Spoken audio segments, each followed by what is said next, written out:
intel. But I wanted to make a point here before I got out of here, and we also may have a video. I did a little undercover video yesterday getting people to sign a petition to remove George Washington from the dollar bill. So we may have that, as well as another little Easter egg that we found out. But I wanted to just have this conversation with you before I got out of here, Gary. With all of these people protesting, you know, removal of these statues, this, that, or the other thing, it's all going on.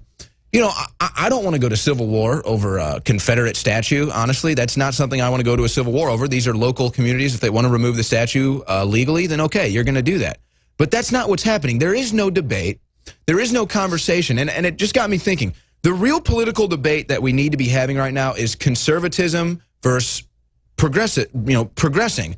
What areas should we be? Okay, here's an area where we can be progressing right now. Humanity is ready to progress over here. Here's an area over here. Well, let's conserve this thing. We're not ready to, but we don't get that debate. We don't have that political debate. We get drugged through the mud of racism, or we get drugged through the mud of Nazi, or we get drugged through the mud of Russia, all this fake news.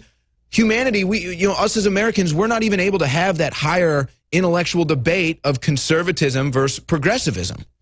Yeah, I agree with you. On the statue issue, communities, unless it's a federal park, communities ought to have the right to say what stays up and what doesn't.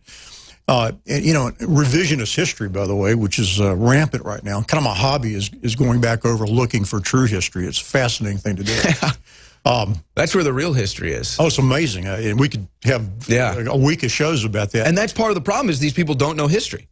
Yeah, and they just they've been spoon-fed the politically correct version, and that's what's going on with this as well.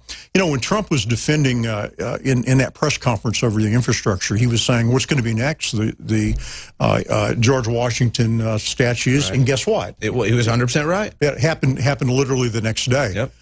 So communities should have the right to make that kind of decision, and hopefully they'll make it thoughtfully and not so stupidly that it seems to have occurred. I think what you're going to find, Owen, is that every Democratic community across America is going to have no statues other than the politically correct ones. Maybe it'll be statues of Hillary. Bill Clinton and Robert Byrd statues. Robert Byrd has like dozens of streets named after him in West Virginia and statues. A KKK member. Yeah. But no one's protesting that statue. Yeah. Who really, if you look at it as accomplishments, it looks like Hillary's accomplishment. Nothing did he really do for the state of West Virginia, and yet they're honoring him as if he's some big hero. And, that guy stayed in that office for like 50 years. It's amazing. They had to roll him into the building, and yet they were continuing to elect him. I think what we've got to do right now is we've got to really take a stand about the media. And Trump did a pretty interesting job in that press event. He shouted back, "You are fake news," over and over. Points at him, too. He said, "You people." Yeah, and I got to tell you, as unpleasant as that was, I think we thinking people have to America loves it. Claim it. America loves it when he points to the fake, because that's who's really dividing us. I mean, ultimately, we should all be able to unite behind the CNNs of the world, the MSNBCs of the world, all these people spreading fake news. Because even the protesters, when I go out on the street and talk to these people, they know CNN and MSNBC is fake news. So I'm like, well, then why do you believe what they say? Yeah. It's because they just want to LARP. And it's, and it's easy. People are lazy. We're all lazy. And that's exactly right. We don't want to do the investment to think critically or to do our research. And again, that's a great reason, Owen, that you're here and Alex in this program, is you help people wrestle with the truth. And I tell you, sometimes that truth is unpleasant, but if we're going to save our country from the globalists and the diminishing of our country, we're going to have to fight for the truth. I think we all have to have a mantra, okay? Do not watch fake news. Deny it every time you can. Just unplug it. Just completely remove yourself from that spectrum.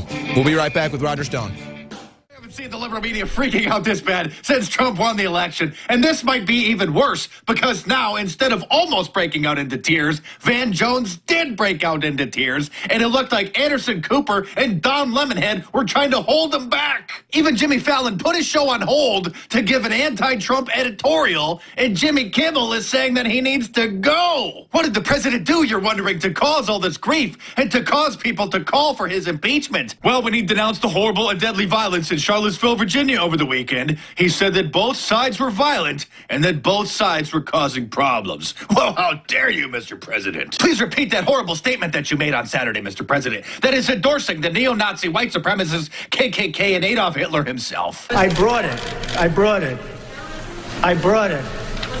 What did you bring, Mr. President? As I said on, remember this, Saturday, we condemn in the strongest possible terms this egregious display of hatred, bigotry, and violence. It has no place in America. And then I went on from there. Now, here's the thing. Excuse me. Take it nice and easy. Here's the thing. When I make a statement, I like to be correct. I want the facts. This event just happened. In fact, a lot of the event didn't even happen yet as we were speaking. This event just happened. Before I make a statement, I need the facts. So I don't want to rush into a statement. So making the statement when I made it was excellent. In fact... Oh, it was excellent, huh? Oh, what's this? Charlottesville's victim's mother thanks Trump for words of comfort. The mother of the 32-year-old woman who was killed Saturday in a car ramming attack during violent protests in Charlottesville, Virginia, thanked President Trump for offering words of comfort and for condemning the violence. Quote, "Thank you, President Trump, for those words of comfort and for denouncing those who promote violence and hatred," Susan Bro, mother of Heather Heyer, said in a statement after President Trump called out white supremacists and other hate groups during a press conference Monday afternoon. So the poor mother of this girl who was murdered thanked President Trump for denouncing the violence. But let's check in and see what CNN had to say about President Trump's statements. We normally start off the broadcast saying good evening, but tonight there doesn't seem to be much that is good about this evening, because a few hours ago, the President of the United States revealed so clearly who and what he really is. Today, the President of the United States ripped open wounds that have barely begun healing in Charlottesville on a subject, race, that has tormented this country from the very beginning and nearly torn it apart more than once. He ripped open these wounds so he could show the world that he did not make a mistake on Saturday when he spoke words that were ill-considered, untrue, and insensitive. What exactly is untrue about his statement? Let's check in with Don Lemon and see what he thinks. This is a sad moment for the country, and I think it was an awful moment for the person who's supposed to represent the highest office of the land. I mean, today you saw the real Donald Trump proving all of his critics right in that moment. Everyone was sitting there watching, saying, here we go, his true colors are coming out. These people are more upset with what President Trump said about the event than they are about the girl getting murdered by that psychotic lunatic who ran into that crowd with his car. Tell us what you really think of Antifa, Don, the leftist terrorist organization which dresses up like ISIS and then riots every time a conservative speaker is invited to a college Mark campus. Dice, media analyst, social critic, political activist, and author. He appears in several groundbreaking documentary films, including Invisible Empire and the 9/11 Chronicles, and was featured on the History Channel's Decoded. His newest book is The Bilderberg Group, Fact or Fiction. That's got to be interesting. Mark, welcome to the InfoWars program. I'm Gary Haven, and I've got Roger Stone sitting here. What say you? You know, never before has Alex Jones's InfoWars operation been more appropriately named, because we're in an information war. And as we've all been watching for the last couple of days, they've ramped it up into levels that are really beyond Orwellian. And of course, they're trying to stoke the fears, literally glorifying leftist terrorist Antifa. CNN is now literally a terrorist propaganda network. The network itself, their anchors, Chris Cuomo, is glorifying Antifa on Twitter. This is astonishing. And of course, they're trying to hype up the anti-Trump fever that we saw brewing last summer when events in Chicago were canceled due to violence, when we saw peaceful Donald Trump supporters being attacked unprovoked, unprovoking their attackers in San Jose and in other cities.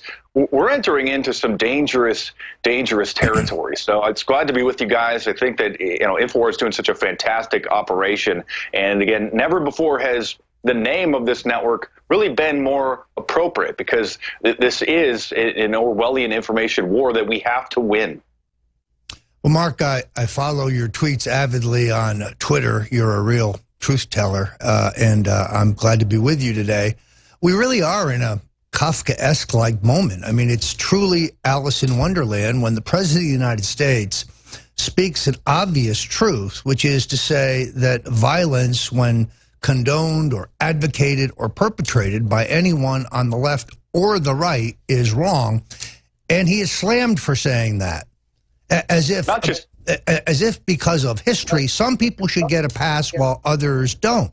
It's like saying up is down and down is up. It's a moment of true insanity. It's beyond bizarre. It would be as if you brought your wife, girlfriend to a nice restaurant, and in the middle of dinner, you're like, you know, this food really sucks. And she'd be like, you know, and you're like, well, this restaurant sucks. And she'd be like, well, what restaurant are you talking about? You didn't name the restaurant specifically. You weren't really clear about what it was you were saying. You know, it's absurd to nitpick and mince his words about his statement, which he made right after the horrific event happened, right as really when the details were still emerging about what it was that happened when that psycho ran into that crowd with his car. And not only are they just, you know, upset and nitpicking him, I mean, I haven't seen them this upset literally since the election. This is perhaps even worse and more dangerous, because they're literally trying to brand all Trump supporters as little SS officers, supporters of Adolf Hitler.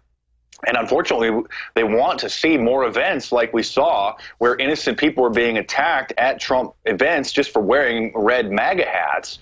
This is incredible. This is really... Every time I think that they can't sink any lower, they do. But now we're into just dangerous territory. It became laughable about the Russia conspiracy theories. Really, it was almost dying down. It was almost dead. And then they found one little thread to pull on, and that was Donald Trump Jr.'s meeting with someone from Russia. They hyped that up for a few days. That died down because it's another nothing burger. Then Paul Manafort is being investigated. That's died down. I mean, what did he do? Maybe miss a checkbox on one of his tax forms?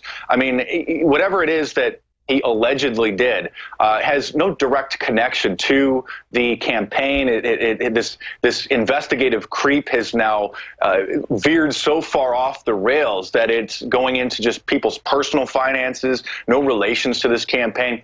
I can't believe that CNN, that these improv pundits, and that's what they are. It's as if you're at an improv comedy show where people give the comedians a topic to talk about, and then they have to make it funny. They have to entertain the audience. And that's what the people on CNN, MSNBC, all these, the big three, ABC, NBC, CBS, they're improv pundits because they're given a topic they know nothing about. They have a role to play. They have to act it out and try to convince the audience that what they're saying is legitimate. And it's dangerous at this point. You know, I've been in the audience on those shows, and of course they hold up this sign that says laugh or clap. Applause. And that's what the audience does, and it's about as genuine as being obedient to a sign. You know, it's interesting. They the ones that have tried to stick something to Trump, and they've had to move through all of these events that you just went through. They've been unsuccessful in getting anything to stick.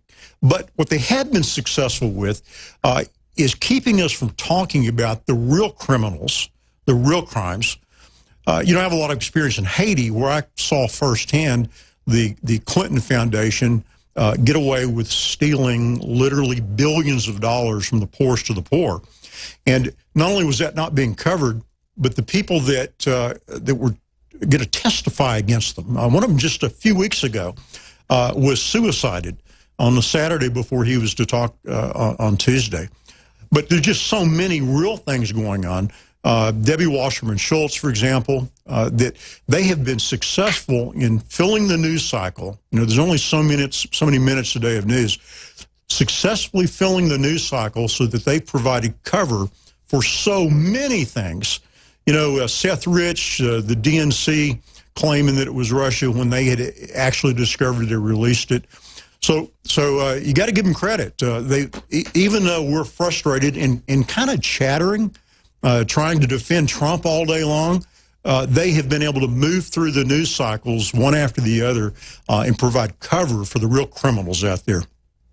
And it's sad that we have to keep fighting back and keep debunking them on a daily basis. I mean, these allegations that Trump is a racist, let alone a white supremacist supporter, they're so absurd. They've been debunked for literally decades. I mean, Trump's own inner circle. I mean, Rogers worked with him. You guys know this.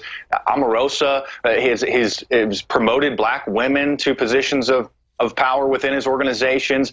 It's so insane. Because the people who actually know him, the people who have worked with him, are just shaking their head at this. But unfortunately, you have the public, the general public, the general liberals who've just tuned out, are so easily manipulated by this. And now they're not only trying to paint all Trump supporters, to alt-right and racist, white supremacist. They're doing the same thing with anybody who is concerned about censorship on the internet. As you guys know, there's some protests that were planned. I don't know. I think some of them have been canceled due to security concerns. Protesting Google's censorship regarding the firing of that engineer over his memo, which laid out some basic biological and sociological facts about men and women in a very calm tone. And now they're painting those protesters as being the same people who gathered in Charlottesville, Virginia for the alt-right march. It's so insane. All right, I'm Roger Stone with Gary Heaven. We're here on the Alex Jones Show with our guest, Mark Dice. Gary, you had another question for Mark? Yeah, Mark, I just want to thank you for the great work you're doing. I just happened to have you pop up on my internet last night and watch you. So, here you are today in front of me, and I get to talk with you. Really great job. People that want to get in touch with you can do it through, this is probably the easiest website I've ever seen, markdice.com. And that takes me directly to my YouTube channel. I'm on YouTube, Facebook, Twitter. YouTube is kind of my primary platform where on almost a daily basis I just debunk the fake news. Many of my videos are getting more viewers literally than CNN has, and that's why they're trying to shut down YouTubers. As you guys may have seen, they've been demonetizing news channels like mine, controversial videos, and they just may have kicked a bee's nest because just last week they demonetized Diamond and Silk's channel. They're the two hilarious black sisters that give commentary on the news and support Donald Trump. I love them. They're absolutely hilarious. They've become a YouTube sensation, internet sensation. President Trump noticed them during the campaign. They came out to events. And so YouTube demonetized their channel by 95% last week. Same thing they've done to mine, same thing they've done to anyone, trying to prevent them from becoming full-time YouTubers or full-time, news commentators. And so they have just demonetized, taken away the income of one of, if not the most favorite channel of the President of the United States, of two women who just a week earlier were invited to a meeting with the Department of Labor or the Department of Commerce to talk about developing their business as part of a program to help minority business owners. Yeah, so I'm going to say, Mark, I see this attack on Diamond and Silk as strictly what it is, racism. They're being attacked because they're black and therefore Donald Trump. It's outrageous. Mm-hmm. Where are the faux tears now of Al Sharpton and Jesse Jackson and Black Lives Matter? Why aren't they standing up for Diamond and Silk? It just shows you how fraudulent the whole thing is. Yeah, any black conservative gets attacked. It just comes with the territory. Yep. There was a teenager, a young teenager, I can't remember his name, who was denouncing Barack Obama, making YouTube videos, and then supports President Trump. And, there were large portions of people online that were trying to hunt him down and find out where he works and threatening to come and attack him, assault him at his place of employment. And, where's the ACLU? Where's Al Sharpton protecting these people? You're right. Ben Carson's home was just vandalized yesterday. It's so absurd. And so that's why it's so important that on a daily basis, InfoWars and everybody just continues to stay vigilant. And, I see these attacks. They're not demoralizing the base. They're not demoralizing us at all. We're getting more involved because we see what's at risk here. And so we're paying attention. We're following the news. We're studying history. We're on a daily basis combating this insane terrorist propaganda that they're putting out. And everything so far has only backfired. They said that Trump wasn't going to win. He won. They said he hates every single thing that they've done is only turned out to be wrong. And we can use it to ridicule them and to show people why they should never watch CNN, MSNBC, any of these major broadcast networks. Their audiences are dwindling. If you look at their ratings compared to, in the 80s and 90s, I mean, we had major network television shows that would get a quarter of the entire television audience watching one particular show. 25% of all people watching television would watch one particular show. Now, there are tens of thousands of YouTube channels with 100,000 subscribers, thousands with 1 million subscribers, Hulu, Netflix, Amazon Prime, InfoWars. Everybody is now fractionalized, and so these major networks are panicking because they don't have the influence that they once did, and that's why they're really coming after all of us, trying to hurt us financially, hurting Diamond and Silk financially, trying to hurt Alex, trying to hurt me, to really shut us down because they are scared of us because we're so effective. I think that's exactly right. I mean, what's interesting about watching all these talking heads is how completely fraudulent it is. These are people acting like they're upset. A greater concern to me, however, are members of the White House staff, members of the administration who are now telling reporters on a background basis how upset they are with the president and his comments and how inappropriate this is. I guess the moral of this story is if you hire gutless moderate Republicans, don't be surprised when they act like gutless, moderate Republicans. The people who work for the president are doing him a disservice. He deserves better. Mark, thanks for joining us today. People can find you at markdice.com. And we're on the march. You're doing a great job out there. Thank you. Welcome back. I'm Roger Stone. I'm here with Gary Heaven, sitting in for Alex Jones. We've got Mark Dice still with us on the line. We were talking about the faux outrage that has been manifested by the political establishment in this country while they try yet again to undo what was done at the ballot box last November. That's what this is really about. There has been, since Election Day, a consistent effort to destabilize and delegitimize the Trump presidency. Russia didn't work. The Russian collusion delusion turned out to be a dud. No smoke, no fire, no crime, and no cover-up. So now we've moved back to race baiting as an attempt to destabilize our president. But you would expect that the president could at least command the loyalty of the men and women that he has appointed to high office, at least command the loyalty of those around him. Joining us now is Alex Jones himself. Alex, welcome to your show. Cell reception isn't that good here. Can you hear me? Yes, indeed. The reason I called in is I mean this from the bottom of my heart. I admire Mark Dice so much. I admire you, Roger, so much. I admire Gary Haven so much. And I've never been somebody that's just about openly on air saying how much I admire somebody, but I want everybody to understand something. We are in a total war against pure evil. And I was sitting here having lunch with my family, listening with an earpiece to you guys, and I had to call in just to say this, that some of us have had our differences, like Mark and I in the past. Both of us were probably wrong 7, 8 years ago when we were fighting over stupid stuff. But now, at a spiritual level, we are up against pure evil that wants to end our free will, totally break up our families, and enslave our society. And I just can't help, I'm just calling to say this, even though it sounds cheesy, a feeling of strong kinship with you guys, and strong kinship with black patriots and Hispanic patriots and white patriots and Asian patriots who want free market, who want true justice, who want true Western civilization / Renaissance / the best attributes of every culture. And to know we're up against scientific, conscious evil.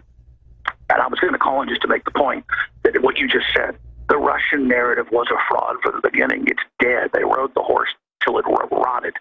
So now they've got the race bait, and when you look at it, it's a total hoax because they have nothing, and it just symbolizes how nasty they are, and they're not insane.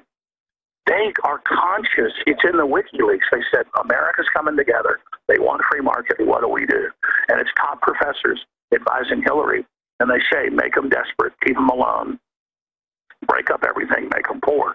And there's rarely in history do you have choices between something so good, this new American Revolution, and something so bad, pure globalism, that is beyond anything Hitler ever dreamed of, and is literally about bondage and evil and social control and domination. And so this is the maximum push of peer pressure to make weak-minded people turn against Trump, turn against this renaissance.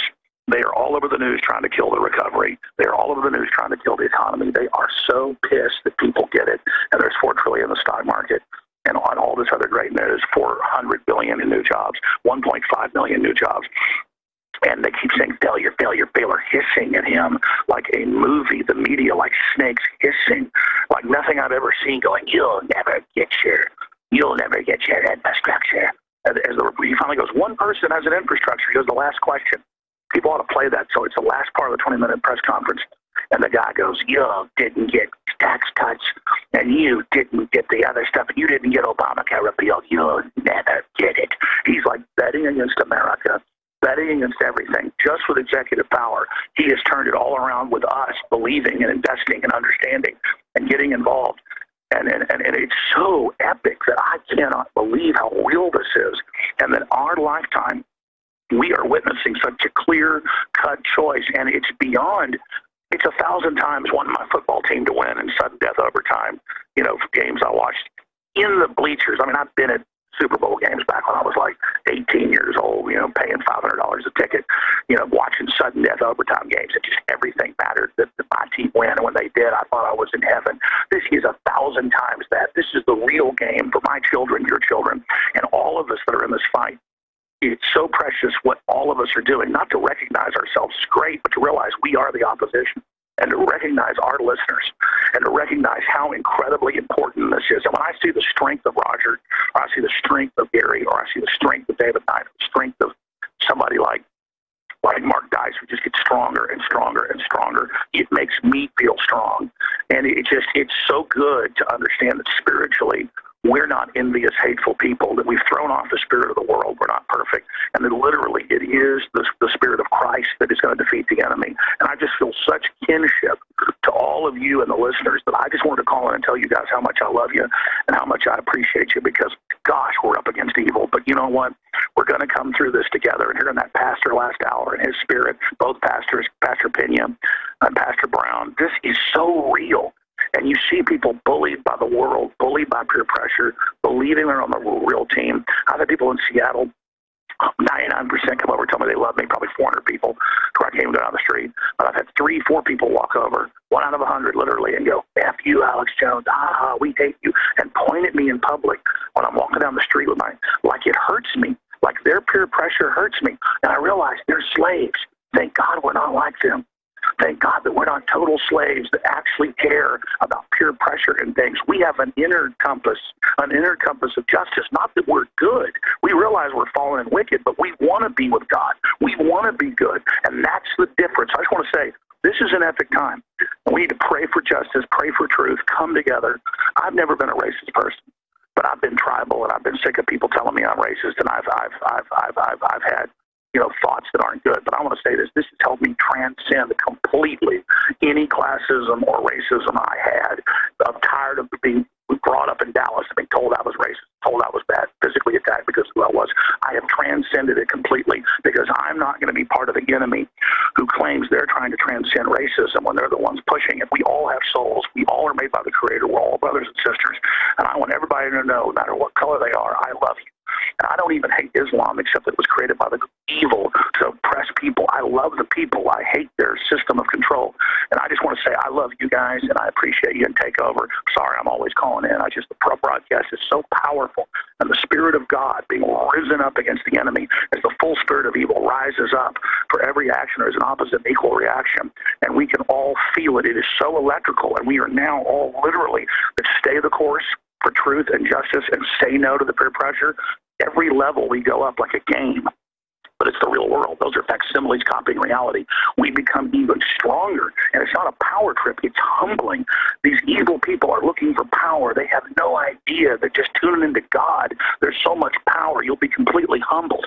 So back to Mark Dyson, you guys, amazing job. It's amazing listening to you, and it's amazing knowing we have Nico and the rest of the great crew that put up with me and so much and worked so hard, everybody in the whole office, to bring you this transmission. This is truly beautiful, and it's history happening, and I didn't come up with InfoWars on my own. I just literally was spiritual. This whole fight has been preparing us every way, and every level we go up, God gives us even more strength to face the enemy, and every time we come through, but even if we're defeated individually, it's part of a larger plan, and know that God is God, not the God of this world, the devil. Back to you, great American patriots and great humans. I love you guys. I just wanted to let you know that. Thank you, Alex. Now I think it'd probably be a terrific time to point out to you that we don't have a George Soros writing big checks in the background. We don't get big money from the Ford Foundation or the Rockefeller Foundation. We have to count on you, and to keep the doors open and to realize the expansion that Alex Jones has in mind. I ask you to go to the InfoWars store now. Now, some of you may recently have seen the attack on the InfoWars store by Ben Smith's BuzzFeed. And by the way, if you're interested in funny cat videos, that is the best place to go. But I want to thank the folks at BuzzFeed, because we actually had a substantial uptick in our sales at InfoWars as patriots found us and found these terrific products. No product will go online at the InfoWars store that hasn't been rigorously tested, and where we don't have hundreds and in many cases thousands of testimonials of satisfied patriots. So you've got a 1776 special now at the store, and these prices blow my mind. Brain Force, by which I would not be able to do this show right now, 55% off, $17.76. This stuff is terrific in terms of helping you with your focus and to kind of gather your mental energy. Survival Shield X2, again, 55% off at $17.76. Secret 12, 55% off. These are the very best of the best products at the site. Silver Bullet, 66% off, only $9.95. So do yourself a favor, do us a favor, do the freedom movement a favor. If we're not here, there will be no voice in opposition to what the CNNs and the MSNBCs and the networks are saying. So support us with your dollars, and we will support you with the truth. Gary? Yeah, Mark, we're glad you stayed with us. Alex called in and had to share that with you, and I tell you what, I'm honored to have the words said about me. How do you feel about that? It's been an honor to watch Alex's operation grow from just a website back in 2005 when I discovered it. That was streaming the radio show to, kind of an early YouTube channel with Alex just broadcasting with a black curtain in the back, to now what InfoWars is today, a full-blown, fully functioning, global media operation with reporters and contributors, the best guests, the best reporters. I've seen his crew grow over the years, and he's got such a great team now. And let's face it, they want InfoWars shut down, and they want Alex Jones dead or in jail. And that's not an exaggeration. And that's why BuzzFeed did some testing on the InfoWars supplements. They were hoping to find that they were being falsely advertised, hoping to turn that over to the FDA, hoping to get Alex indicted. And they are trying and hoping, praying to their Lord Lucifer to shut down InfoWars. So it's very important that everybody watch, everybody's back. It's great to be a part of the InfoWars family, to see Alex's operation grow from just a small website to what it is today. And it's incredible to see the mainstream media now almost every day attacking Alex. So that's when you know that he's doing the right thing, is when these liberal comedian propagandists like Stephen Colbert and Jimmy Kimmel are attacking him. You know then that Alex is doing the right thing. So it's great to be a part of the team, and we have to just keep going. And like when you're going to be physically fit, you want to stay healthy. It's not just going to the gym once in a while. You have to do it consistently. You can take a couple days off to recover and relax and you know, get re-energized. But we got to come back into it. And so, Alex, I hope you enjoy your vacation. And for all of us, you know, the listeners, the crew, you know, we're all we must remain in this fight full time. We can't do it. We can't cut loose just yet. So it's great to be with you guys. Always good to be a part of the team. And I like your Jim analogy, being the founder of the largest fitness franchise in the world. You're talking my language. Yeah. Mark, thanks for being here. MarkDice.com. Watch his videos, guys. They're great. We appreciate it, Mark. God bless. Appreciate you guys. God bless. You know what's amazed me, Gary, is the large number of reporters that have contacted me in the last 72 hours asking me the same question over and over again. How badly has the president hurt himself? Don't you think this is the end? How debilitating is this? They really don't understand that the president actually just helped himself. He just reinforced for his base that he's not going to be pushed around anymore. Let's review exactly what happened. You had this horrific event in Charlottesville, smelling more and more every day like a false flag. Sure, there may have been a few legitimate Klansmen and neo-Nazis sprinkled around throughout the demonstration, but more and more with the revelations about the Craigslist ad hiring actors and the suspicious background of Jason Kessler, who's a white supremacist who only a few months ago seemed to be a Barack Obama supporter and protesting with Occupy. This is beginning to smell very bad, like a put-up job, a get prop, a provocation as an attack point for the president. President comes out immediately, and he forcefully denounces bigotry and hatred. But that's not good enough for his critics. He hasn't been specific enough. So the next day he comes out and he denounces white supremacists. Absolutely, white supremacists are evil and they should be denounced. But then when he goes one step further and tells an eternal truth that hate and violence and bigotry are wrong on the left or the right, and that Black Lives Matter has vicious thugs who are perpetrating violence, well, then all of a sudden, all hell is broken loose, and the president is a racist. This is a part and parcel of this simple fact. The president will never please his critics. Nothing he says will be good enough. But the Trump world, Trump America, the people who voted for him, they are stronger now for the president than they have ever been. It is reflected in every poll where if you look at those who voted for Hillary Clinton, she's actually lost strength. Many of her voters say they wouldn't do it again, whereas Donald Trump's intensity among Republican primary voters, among Republican voters, higher than it has ever been, higher even than in the closing days of the campaign. Has the president been hurt, Gary? Absolutely not. The president is stronger than ever, and he's ready for the struggle. You know, Roger, those are great words. It's interesting. It's like he wants to be liked, and you know him quite well. I really would encourage him to realize that he ain't going to be liked by these people.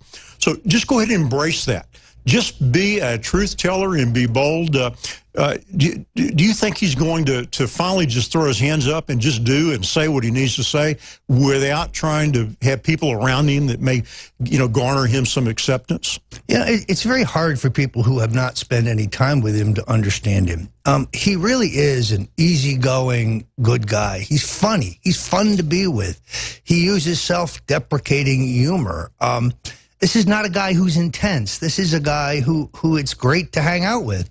And yeah, in the beginning, he reached out to Al Gore. He reached out to the Reverend Al Sharpton. He posited that maybe Hillary shouldn't be prosecuted for her many crimes. He put out the olive branch. What did he get? He got the olive branch slapped out of his hands. I think, unfortunately, he's going to have to learn the hard way. I think now at this point, he has learned the hard way. His opponents are intractable. They will never give up until they drive him from office. They are not going to drive him from office because we aren't going to allow it. Good afternoon and welcome to Alex Jones in InfoWars. Sitting in for Alex today, Gary Haven and Roger Stone. We've had a great program today, haven't we, Roger? Excellent, excellent. Great to be here. I echo what Alex says. If there's any guys I want to be in the bunker with, it's you guys.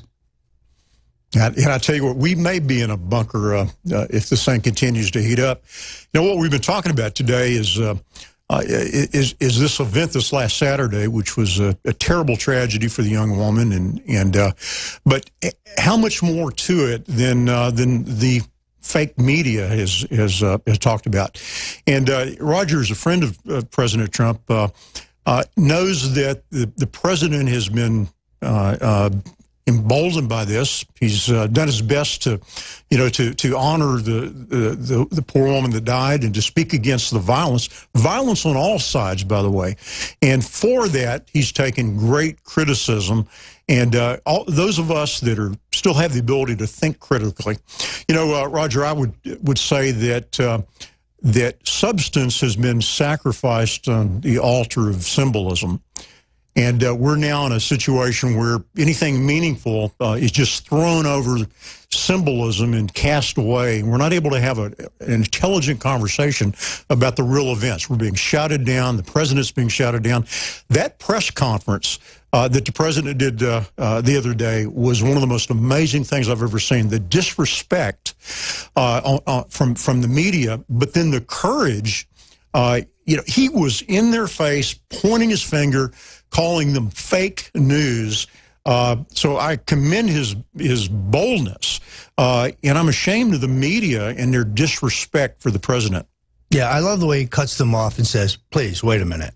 They would never treat Barack Obama this way, not in a million years. The open disdain, the hatred of the press corps, the working press, is just palpable, and it's there for everybody to see. I also think the president made one other key point, which is to say, okay, you want to tear down statues of Robert E. Lee. You want to tear down statues of Jefferson Davis. George Washington was a slave owner. What about the memorials and statues of him? Would we tear those down also? To which one of the leading Black Lives Matters radicals said immediately, yes, absolutely. Not happening. Although I've been thinking of trying to find a statue of the well-known racist, bigot, Democrat President Woodrow Wilson. I'd like to help tear that down. This is an absurdity. This is political correctness run amok, and Donald Trump's had enough. He's fed up with it. I really think he has re-energized his base. And the fault lines here are clear. They're trying to make this another John McCain situation or another Mexico is importing their rapists. That's when they all said, Trump is done. He's finished. He's going to crash. No, on the contrary. The president, in my opinion, Gary, will only emerge stronger. Roger, I hope you're right. My concern is that they, being the leftists, the purveyors of chaos, have had a hell of a week. I mean, they dominated the media, and all of the nighttime comedians have gone after Trump over, as you said, a lack of a couple of words. So they've really gained a lot of power this week. I think they're going to be encouraged, and we're going to see this summer of rage continue and perhaps even escalate. And I tell you, it's so important that people like us who can explain things truthfully, rationally, are having an opportunity to share with the average American who believes in his country the truth so that they can defend our sovereignty and our Constitution and our freedom. Gary, I couldn't agree with you more, and we are here at the tip of the spear. Thank you very much for joining us for the Alex Jones Show.